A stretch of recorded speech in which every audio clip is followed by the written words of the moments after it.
responses to my previous video is a perfect example of why healthcare is so bad in this country, like why it is the way it is. The attitudes towards the sick and disabled and what we should do, what we shouldn't do, what we should expect.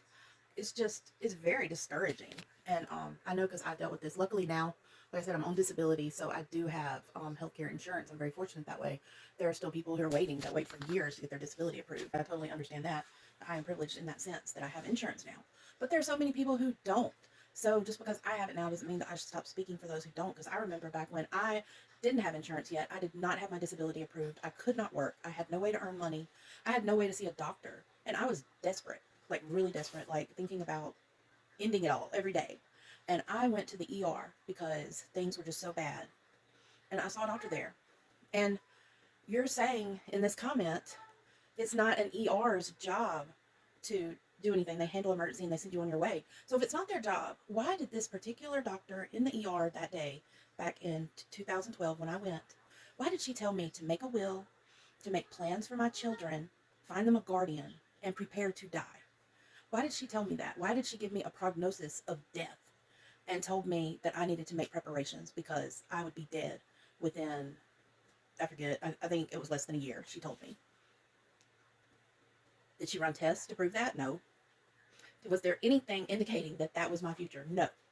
But yet she told me that based on my condition, which was lymphedema at the time, but she was saying it was fat. She said, you have so much fat around your ankles that you're not going to live, because she didn't understand fluid. And I mean, so if she's just only handling emergencies, why was she handing out such a gloom prognosis? I seriously thought about unaliving myself at that point. Like, the way she talked down to me, she shamed me. She said, how did you let yourself get to this point? You should be ashamed. You have children to live for, and you have let yourself get to this point where you can't even do anything. You can't work. You can't go places and do things because you're just so fat. You have this fat accumulated around your legs. She said some awful things to me that night. And I mean, I really felt at that point really hopeless. I mean, it was terrible. So, I mean, that's the whole point, is that people who can't get decent medical care that need it get very, very hopeless. And when if my situation was way worse to where I couldn't get out of bed, I couldn't do anything, it's the holidays. The only doctor that was taking appointments was the urgent care. And that's why I went there, because I was afraid I had a kidney problem. Like, maybe it's my kidneys causing the severe back pain. And I went to get it checked out to rule that out. And then they did an x-ray to make sure there was no fracture. And then they were like, oh, well, and I was like, okay, what next?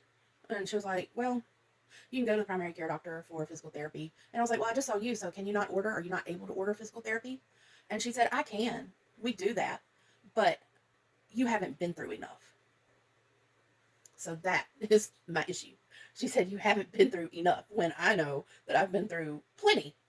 And what exactly do you have to go through to deserve physical therapy, to deserve decent care? That is my whole point. It sounded like she was trying to say I didn't deserve it. I hadn't earned it. And that is just a really strange comment to me. So that's my whole point, is y'all can be ugly and have all the attitudes you want about how you should go to the primary care, blah, blah, blah. You're forgetting it's the holidays. There's nobody to see.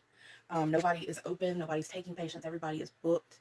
This was the only place. And I was just trying to get the ball rolling. I know I can't get into physical therapy this week. I can't start physical therapy, but I was hoping I could at least get an appointment so I can get my intake done. Maybe this week, but probably not. But I mean, at least get the ball rolling, because the way it is, I was having to wait till Monday, because that's when the primary care doctor can see me, Monday, and then I would have to wait for physical therapy to do an intake, would probably be Wednesday, and then I wouldn't even get into an actual appointment until Thursday or Friday to start the physical therapy. So I just wanted to get the ball rolling. And anyway, this is why healthcare in America is the way it is. These attitudes, nothing is going to progress when even regular everyday people act like this. Because it's bad enough that you get it from the medical community, but just everyday people are being shitty. So do better. That's all I'm saying. Everybody should do better.